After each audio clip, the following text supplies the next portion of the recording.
The US government just forced one of the most advanced AI companies in the world to disable its own technology for international users. That happened this week.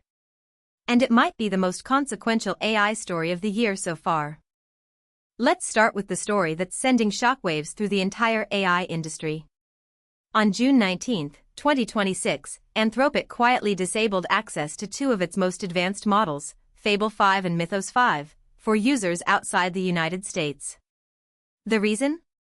A U.S. government export control directive ordering them to block foreign nationals from accessing these systems. Think about that for a second. One of the leading AI labs in the world, backed by Amazon and valued at tens of billions of dollars, was told by its own government to shut off access to technology it spent years building. Anthropic complied. They didn't fight it publicly.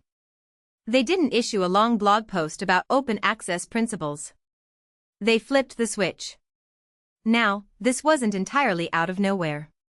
The White House released an executive order on advanced AI that framed these capabilities as a national security matter. The language was about coordinated action across agencies. About protecting American innovation. And look, I understand the logic. Advanced AI genuinely has national security implications. But here's what troubles me about this. When you force a company to geofence its most capable models, you're essentially telling the rest of the world that American AI leadership means American-controlled AI access. That's a message. And the world is listening.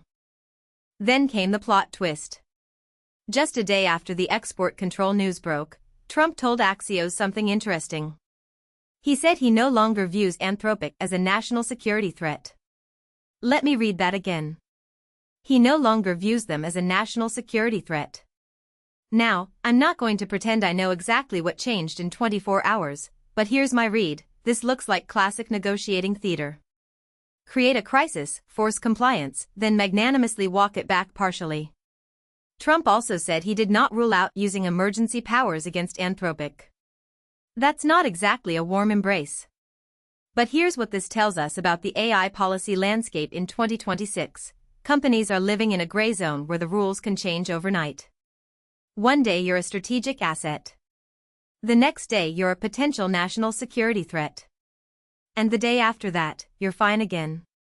For an industry that prides itself on building for the long term, this is a deeply uncertain operating environment.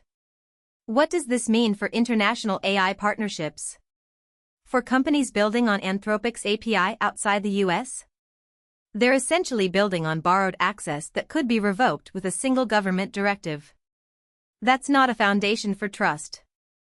Now let me shift gears to something that got less attention but might actually matter more in the long run. In France, a startup called Zenkolab is using AI to analyze retinal images and detect eye diseases at early stages.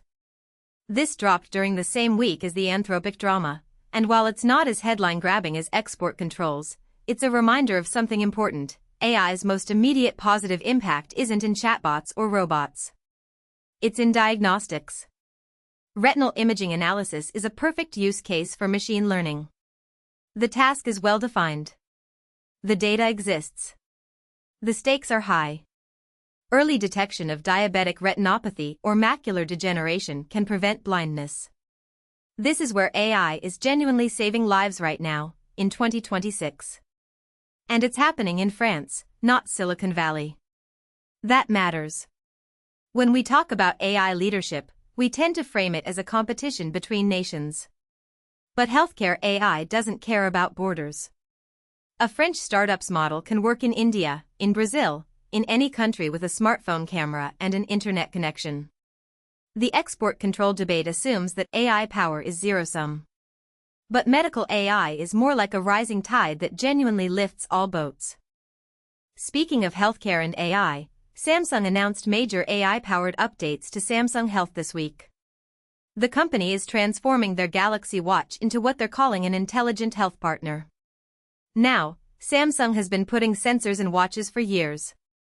Heart rate, ECG, blood oxygen.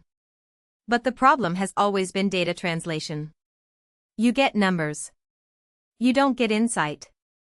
Samsung's new approach uses AI to translate complex biometric data from sleep patterns to daily activity into actionable health information. This is the ambient computing promise made real. Your watch is passively collecting data, and AI is making sense of it without you having to do anything.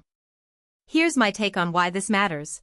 We're entering an era where consumer devices will have more health data about you than your doctor has ever had. Not because doctors are bad, but because they only see you during appointments.